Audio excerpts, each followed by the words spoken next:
Hello ladies and gentlemen, and welcome back to Hermitcraft. My name is Cub, and today guys, we are still here collecting lava for our lava river project. I'm just gonna snap these up right here. And very exciting, we actually have already started the lava river project. So as you can see here, we have the entirety of what was the river now filled in with some dirt, and we also have some campfires that are billowing smoke to various heights. You can see some are a little bit taller than others in terms of the smoke billowing from them. And over here, we actually have started to place down a little bit of the lava. And so we'll continue to fill this in during today's episode and hopefully have the whole thing filled in with lava by the end. You can see over here, we actually already have this part of it filled in with a little bit of smoke from a campfire underneath billowing out. So that's pretty nice. And yeah, we actually want to today make a new area to sort of supplement our lava production. So if I fly over this way, we have a little bit of lava production inside of our dripstone farm right here. So we should be able to get a couple buckets from here. But we want to make a little bit more lava a little bit quicker to help us fill in the whole river up there, right? So I figured, why not use the river itself to supplement the lava production? So that is, why don't we just make our lava production area underneath of the river itself? Because we can actually do that since we have part of our canyon right here.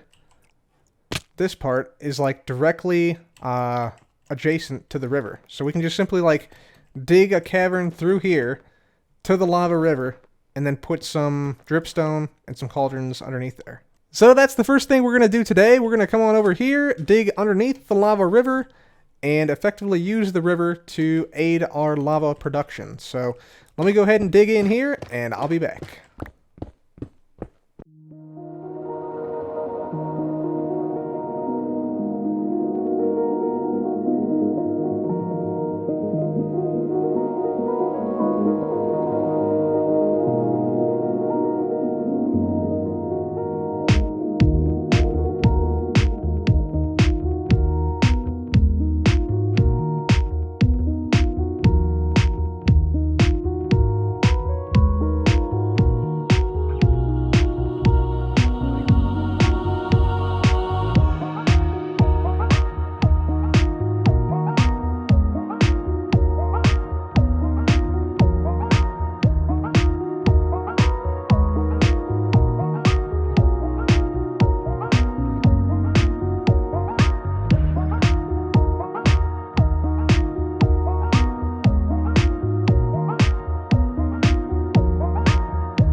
Ladies and gents, welcome to the lava production facility here at Cubs Canyon. Here we have it.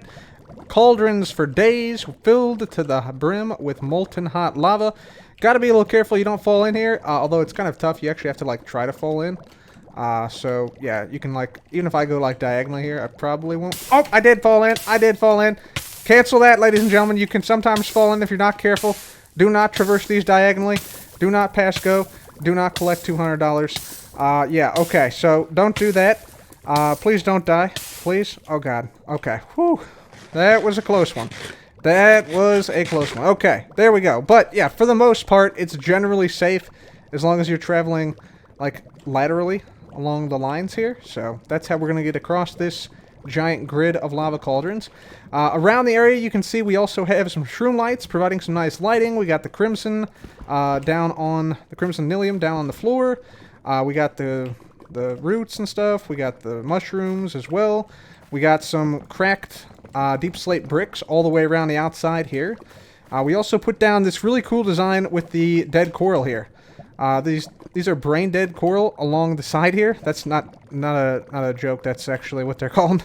The brain coral fans, I should say, on the side. So yeah, that's looking super cool. Provides like a nice like linear aspect to the room. We of course got the soul lanterns here. This is where we're going to store our buckets in these barrels right here. And then we also sort of varied the bottom part of this by putting in some deep slate brick stairs as well, just to give it a nice little design on the bottom. So that's pretty cool. We have some walls here separating some stuff. On the top we got just the chiseled nether bricks, and then we have buttons in different configurations. So yeah, you can place buttons, you know, this way or this way, and I just sort of alternated each way. So one is that way, one is north-south, one is east-west. So they don't really do anything, but they look really cool up there. They're purely decorative buttons. And then, of course, we got this part of the canyon done. Made it a little bit windy. And also put down some rooted dirt over here. So things are looking good. Things are looking good. The one thing I do not have yet, though, is the redstone for this bit. So, basically what I want to have happen here is I want this whole stack of blocks here. The bottom cracked deep slate bricks, and then the two stairs, deep slate brick stairs, these two to pop out anytime I walk into the room.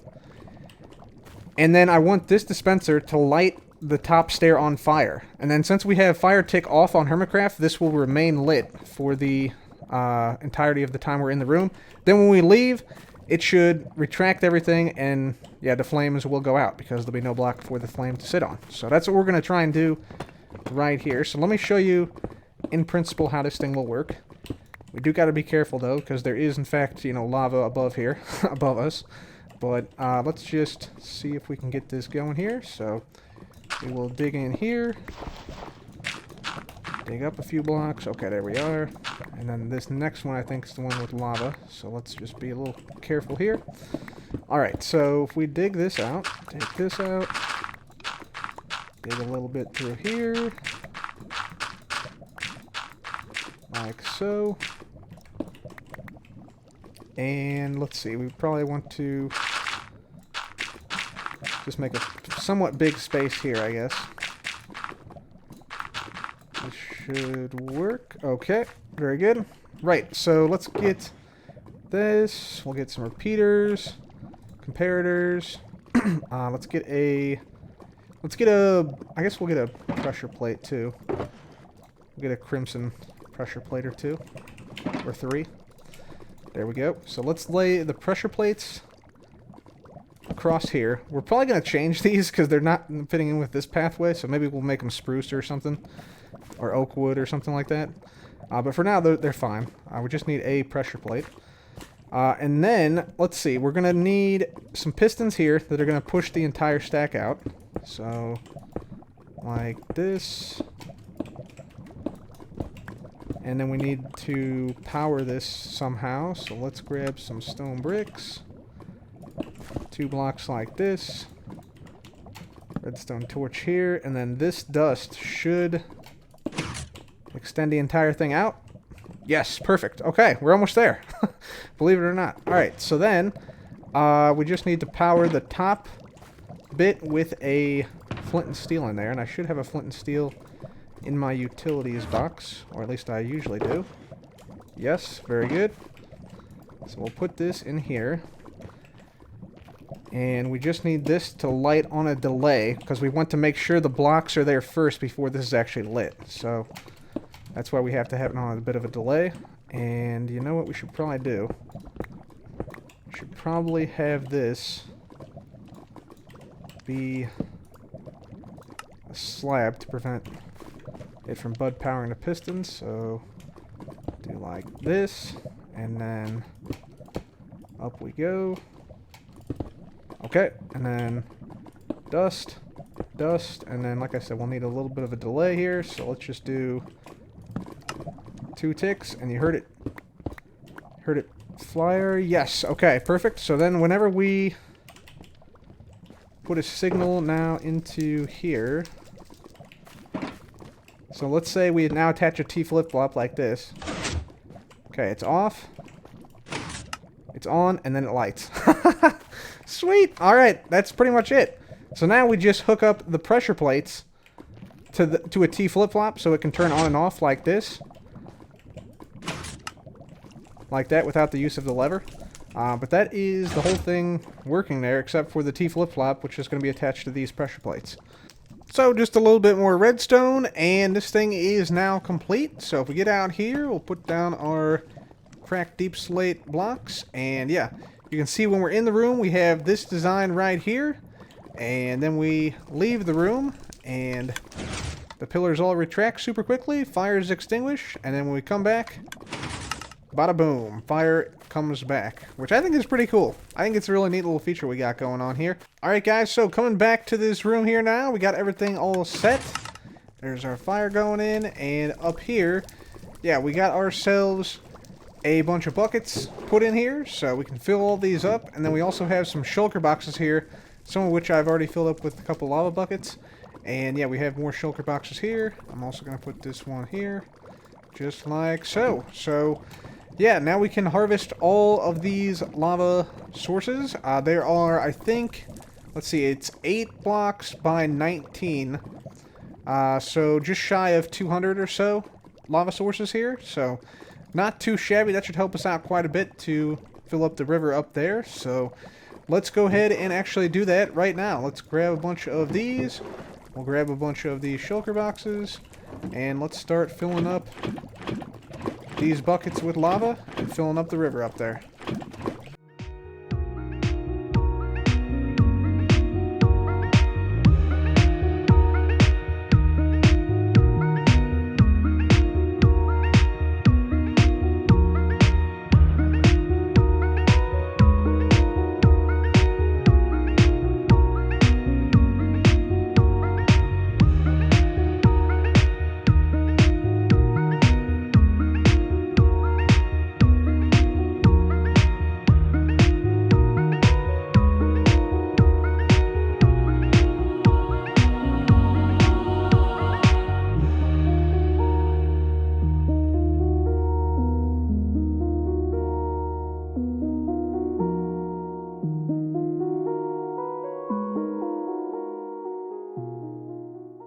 Alright, so we're now about a quarter of the way or so done with this lava river, and that definitely helped out with all those lava buckets we got from the cauldron array. And let's go see how quickly this thing refills. Should be pretty quick. I'm guessing we probably got about 10 or 11 buckets down here now. At least that's what I'm guessing. Only took a few minutes to place those down, so probably won't have anything super major here. But, oh yeah, actually way more than that. We got about, like, probably 100 or so. Yeah, there's another one there. What do you know? Okay, perfect. So now we just come down here and we just refill them again, and we can keep going with this thing. So let's do that.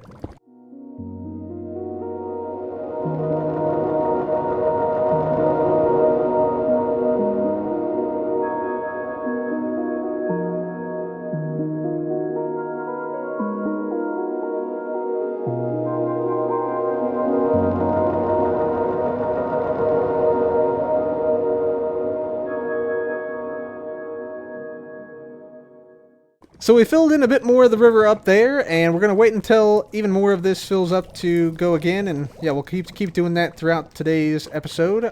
So I put the buckets back here for now. Now, you might also be wondering why I extended the pathway down here, and why I made this little hole in the wall right here. What is up with this? Like, is this just going to be a dead end here, or what's going on? Well, I figured that when I'm over here, when I'm over this way, and looking out to this direction, what do we see? Well, if it's not the Boatem area, that's right. We're going to make a tunnel over to the Boatem area. So, yeah, this is going to be a way for us to get from our base all the way over to Boatem without really leaving the canyon at all. In fact, we're going to be able to get there like silently and undetected. And also in style with these these fireworks showing up on the side of this thing. So, yeah, let's go ahead and dig this out. We're going to dig all the way to Boatem and make an area where we can connect up to the Boatem section right now. Alright guys, tunnel has now been dug out. Looks like this. And yeah, if we just boost on through this, you can see we fly on through. It comes all the way to the Boatem area over here. It actually comes out like underneath of a tree, close to Scar's base right here. So yeah, that's where the tunnel comes out at, right along this road, which is perfect. So that's great. Now all we got to do is just decorate this area. So I'm thinking what I want to do is I want to go for a deep slate tunnel, like sort of like a long forgotten tunnel. And I'm going to use some of the less used deep slate, the, what do you call it, the Silk Touch deep slate. I think I'm going to use some of that for this project because we have a bunch of it and it's not really useful in that state except for maybe like things like this. So for instance, we have in here, yeah, a bunch of this deep slate, and if I take some of this stuff out, you'll see that if I try and go and craft some stuff with it, you can't really craft anything with this regular deep slate that we've been silk touching throughout the season. So we're going to use some of this up in this project. Might need to go and buy some as well. The other type that you can do stuff with is the cobbled deep slate. This stuff is pretty useful. And you can make all these other deep slate bricks and chiseled deep slate and cracked deep slate bricks, etc. The tiles too. So yeah, let's go ahead and do that. We'll grab all this regular deep slate. We might have a little bit more around here as well, but we'll grab this and make the tunnel. Ladies and gentlemen, we now have the tunnel to Boatem complete, so let's take a look at it. Let's hop, skip, and jump through here, and we'll just shoot on down the tunnel. We tried to make it as fast as possible, so you can see we got speed from the beacon on the left right there, and of course we have the soul soil, and we have soul speed 3 on our boots, so we quickly and easily make it all the way up here, and we pop out up here. I was going to make it come out at the road up there, but I decided not to. I thought this was a little bit of a more logical pathway, as it sort of like is a secondary path off the main road, which, yeah, is kind of cool. So, yeah, then we go back the same way. Obviously, you can go down either side here. You can also go in between each side. So, make our way down here. You can also, like, transfer from one side to the other, which I think is kind of cool. And then back up here, and we're back. And that's all there is to it, ladies and gentlemen. So, yeah, pretty cool. So, I like the way the tunnel is designed, and it's basically deep slate on deep slate plus soil down here, plus some lanterns and some glass panes in the form of, yeah, gray glass panes in between things here. Lava production and tunnels are great, but you know what's even better? Getting an array of poems personally delivered to you by ZombieCleo as part of her IOU. I got your book. You got the book. I got the book. I got the book. In fact, you asked for a poem. Yes. I didn't get a poem. Oh? I got 3. Oh, okay. Did you threaten Joe, though? That's the important thing. I threatened him with my friendship. Okay. Okay, that works. I mean, that works. Was the threatening the important? I gave him the creeper, and he spent like literally 3 days sitting underneath it composing poetry. I saw that. Yeah, he made it into a sword of Damocles. That was amazing. Yep. It was very Joe, is what I'm saying. So True. Yeah, but in order for me to do this for you, he insisted that I had to read them to you. Okay. So you have to experience this in a way like no other in the canyon at night, apparently. I guess so. Actually, this gets very like deadly at night. We should probably sleep. Let me go and sleep real quick. I'll be right back. Okay, there you are. You know what we should also do? We should probably also go up so we can like look down onto the canyon as we're reading. Yeah, I feel like this is a time for a replay mod of some description over the canyon. Like, let's go. You lead the way. All right, let's go up here to this.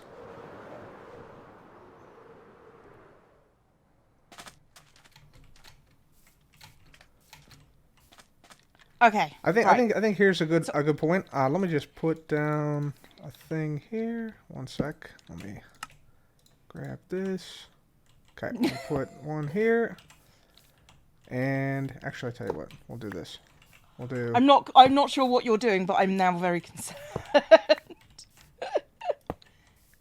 One here, one here. There we go. Okay, so we'll do this. We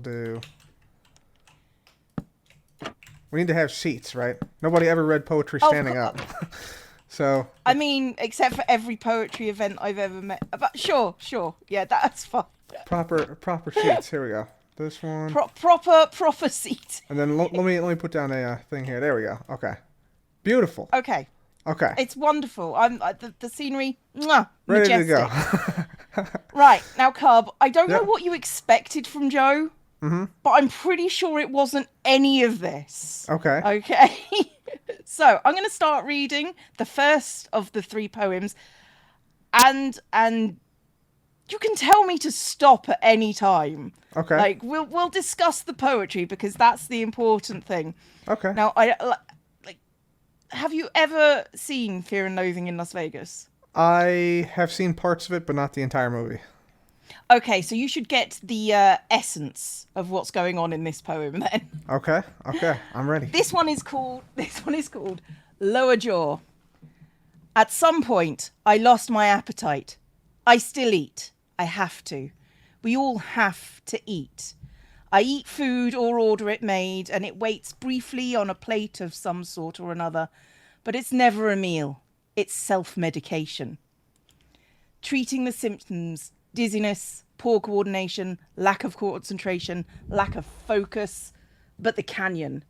It's more mouth and jaw above an endless stone belly, exposed teeth all bared toward the sky, like they're about to tear into the rest of the galaxy's soft, waiting underbelly. The canyon hungers, and it told me it hungers for caves. I saw the signs. It yearns to feel emptiness beyond hunger. It demands caves. Deeper than its animalistic instincts, it wishes, etched into the wood as it screams from every side, cave, from every sign, cave. The canyon hungers. It has seen inside Cubfan a love of space. And like the cat waiting beside its unconscious owner, it will soon feast. I doubt my appetite will return, but I could eat. Beautiful. Bravo. It's definitely a poem. Yep. I'm not sure what you expected it to be, but it's definitely a poem. Mm-hmm. That it is. Yeah. Channeling Hunter S. Thompson or something like that, maybe. Yes, exactly. I don't think I did it justice, but Joe is he definitely got the intonation going on. Yeah, it started off in a place where I wasn't expecting, and then it sort of made its way to the canyon. Eventually, with the caves part was pretty nice. Yeah, it was great. Yeah. Yeah. Apparently, you like space.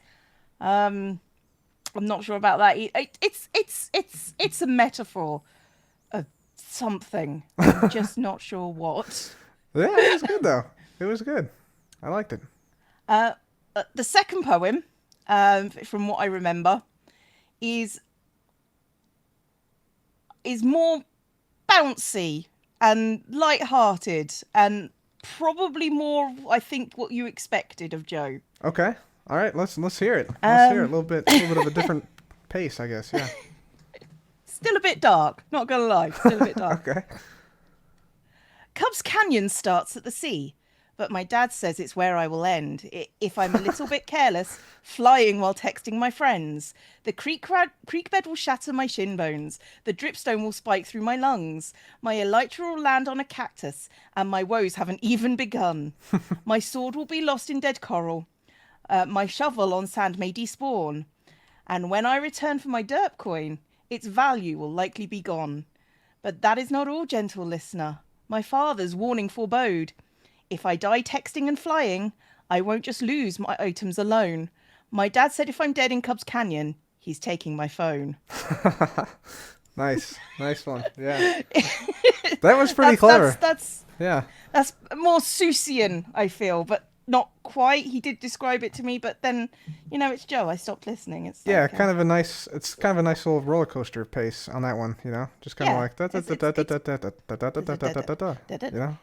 It's bouncy. It's up and down like your canyon. So, Exactly. you know, Yeah. Exactly. Exactly like the canyon, up and down, a bunch of different spots. Yeah. Now, the next one, which is called. I've got to remember this one. This next one is called the Drifting Sandman, and he told me. I read it to him, and I've completely forgotten how I read it to him. But he says this one is his best. Okay. All right. I don't know what you're looking for.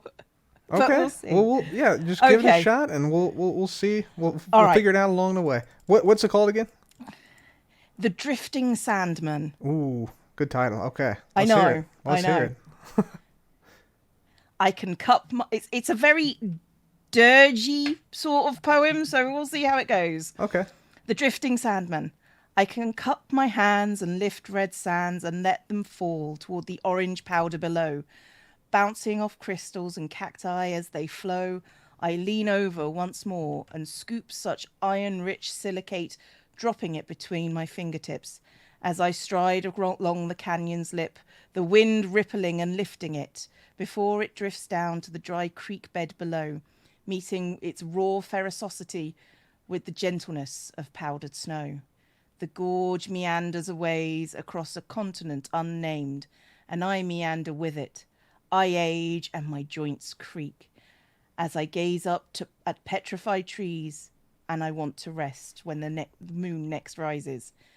To dream a bit beneath the stars, my mind adrift like the sand I lift, carried by the wind in crimson cascade, past the reaching stone below, beyond the lava pools and waterfalls, to visions bold and sights unique, and yet a voice compels me onward, along the gorge's edge, at every deceptive promise of sunset. Time to shreep! Time to shreep! Time to shreep! He suggested I get B-dubs here, but B-dubs is like timescale is not the same as the rest of us. Yeah. Yeah, those are all really nice. Yeah, those are great. I'm gonna that's your book. Perfect. Because that's Thank yours you. now. He said make a copy of it because it's the only one on the server. Oh, okay, yeah, I'll definitely make a copy of it. Yeah, for sure. Yeah. So you got like triple value for your. Yeah. Lower jaw. We got grounded, and we got the Drifting Sandman. Yeah, 3 great poems from Joe. I'd say that's a job well done, Cleo. Thank you very much. I'm very appreciative of the fact that now my debt is ended. Your debt is repaid. Yes, indeed. Yes, finally. That was great, man. That was What a value! And I was expecting just 1 poem. I got 3. Man. You got 3, and you got a performance. Yes. I not the best performance from me, but they were definitely a performance. This is the best value I've ever gotten for any IOU. I have to say, man, oh man. Yeah. I'm glad. I think it might be the only IOU you've ever gotten. Maybe I had one in the past season, but yeah, for this season, okay. Yeah, definitely. Excellent. Well, I'm glad you like it. However, next time you need to threaten Joe on your own. Okay. Yep. Because he's a wily one to pin down with this sort of thing.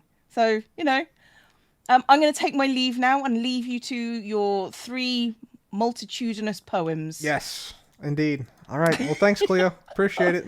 No problem. I'll catch you later, dude. Bye. So a huge thanks to ZombieCleo for delivering on the IOU, and to Joe Hills for coming up with 3 great poems about the canyon. And we're definitely going to need to find a spot for this somewhere in the canyon to display it prominently so that others can enjoy this wonderful poetry. So anyways, guys, for now, that is it for me. Thanks once again for watching. This has been Cub. Goodbye.